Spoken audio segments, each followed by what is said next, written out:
그 다음 6. 우리는 국민이 나라의 진정한 주인이 되는 국민혁명으로 우리의 생명재산 자유를 지켜내고 자유통일을 이룩하여 세계평화에 이바지함으로써 헌법 제1조의 명령인 한반도 전체의 민주공화국을 완성한다. 대한민국 헌법 제1조는 대한민국은 민주공화국이다. 딱 선언하고 나옵니다. 그런데 3조는 그 대한민국 영토는 한반도와 그 부속도서를 한다. 라고 해서 숙제를 남깁니다. 북한이 우리의 영토인데 아직 민주공화국이 아니라는 거예요. 그래서 헌법 제4조가 명령을 합니다. 대한민국은 자유민주적 기본질서에 입각한 평화적 통일정책을 수립하고 추진한다. 통일을 해야 된다는 명령을 내립니다. 이것이 1조, 3조, 4조가 유기적으로 딱 연결되어 있어요. 요약하면은 북한 엉망정권을 평화적으로 해체하고 자유통일하여 헌법 제1조가 명령한 한반도 전체의 민주공화국을 완성하라. 그리하여 동북아에서 평화를 만들어내고 세계평화에 이바지한다. 이게 우리의 국가적 의지고 국가의지라고 합니다. 이걸 국가의지고 국가의 목표입니다. 그래서 최종으로 가면은 자유통일입니다. 자유통일이 대한민국의 목표입니다. 그것이 중간 목표라고 봐야 되겠죠. 더 큰 목표는 자유통일을 이룩한 다음에 인류 문명국가를 만든 거죠. 자유통일입니다. 이 자유통일이라는 말을 잊어버리면 안 됩니다. 항상 대한민국 만세, 국군 만세, 자유통일 만세 해야 되는 것이 바로 그 뜻인데, 전번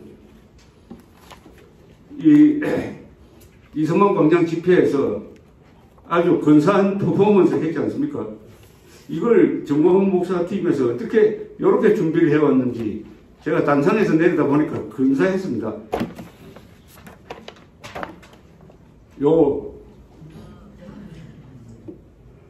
이걸 수십만 명이 들고 이렇게 딱 비춰주니까 카드 섹션 아닙니까? 뒤에는 문재인 퇴진, 앞에는 자유통일. 이게 동전의 양립입니다. 문재인 퇴진으로 끝내서는 안 된다. 우리의 목표는 자유통일이다. 이거 아닙니까?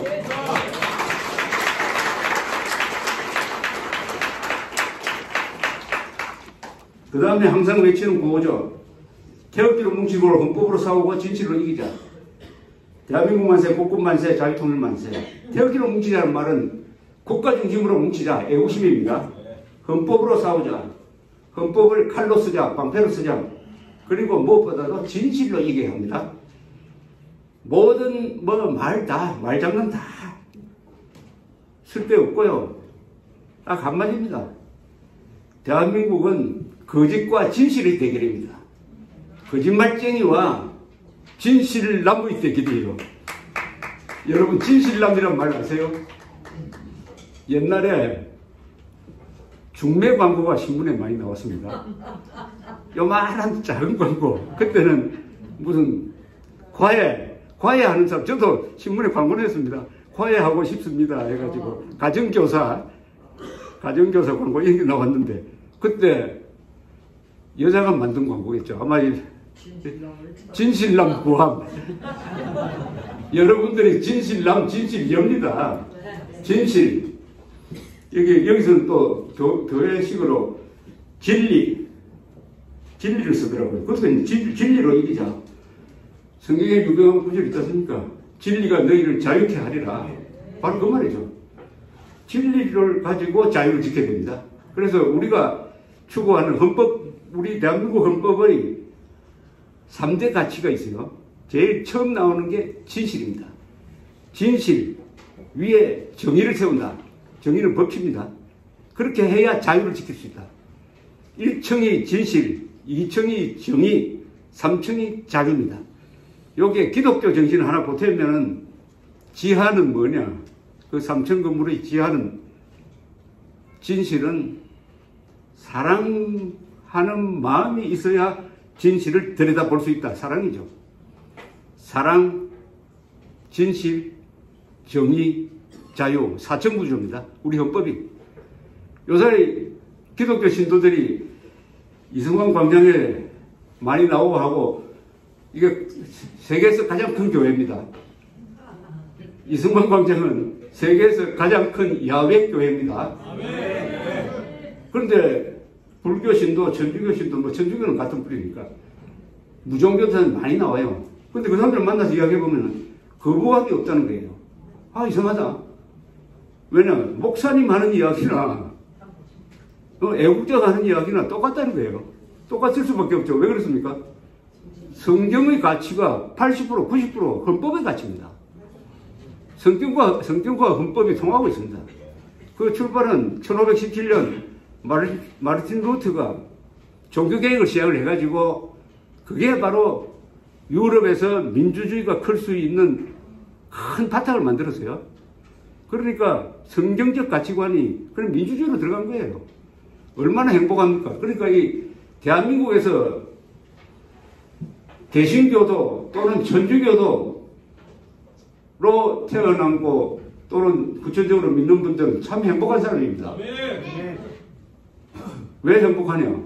종교와 국가가 일치하고 있습니다.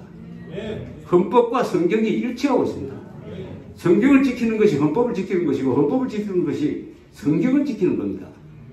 그래서 한국의 개신교도가 위대한 사명을 재발견했습니다. 한국의 개신교도 역사를 보면은 19세기 말에 들어왔습니다. 19세기 말에 들어와가지고 우리 개신교도는 핍박을 받지 않았어요. 누구 덕분인지 아십니까? 천주교 덕분입니다.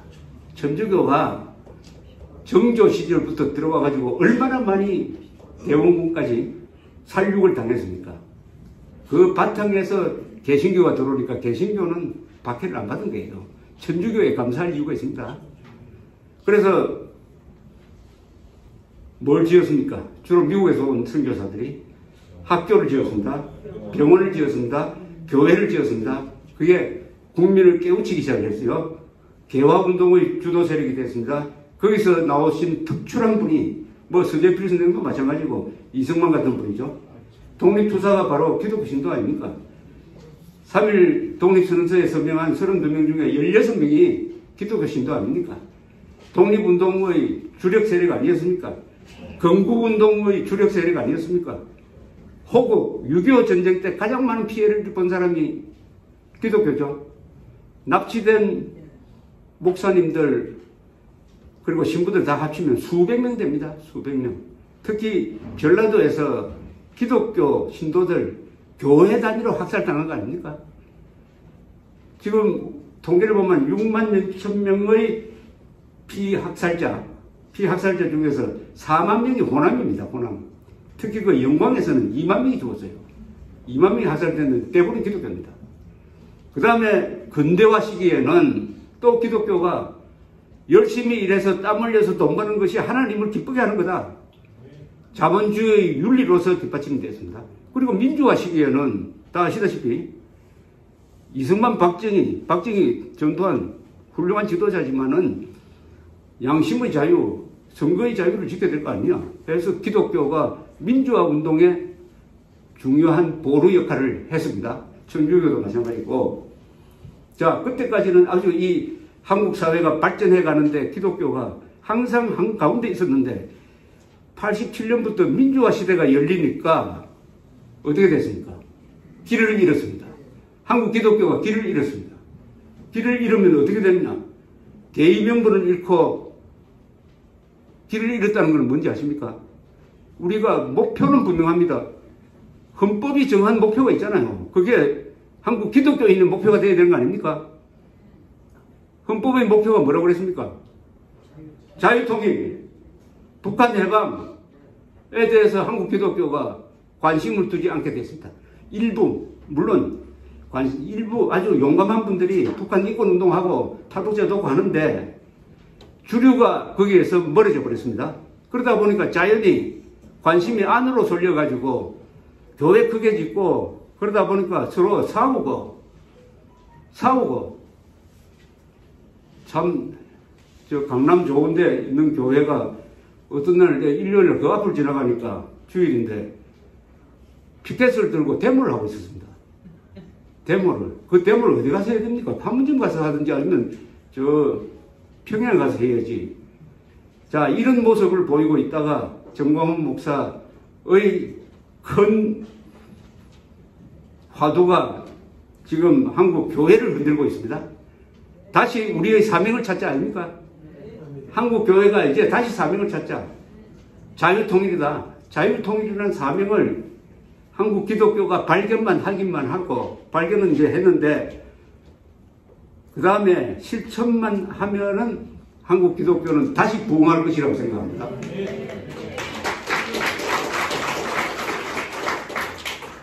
그래서 개신교가 역사의 한복판으로 다시 들어오는 계기가 되어야 된다는 게 저희 생각입니다.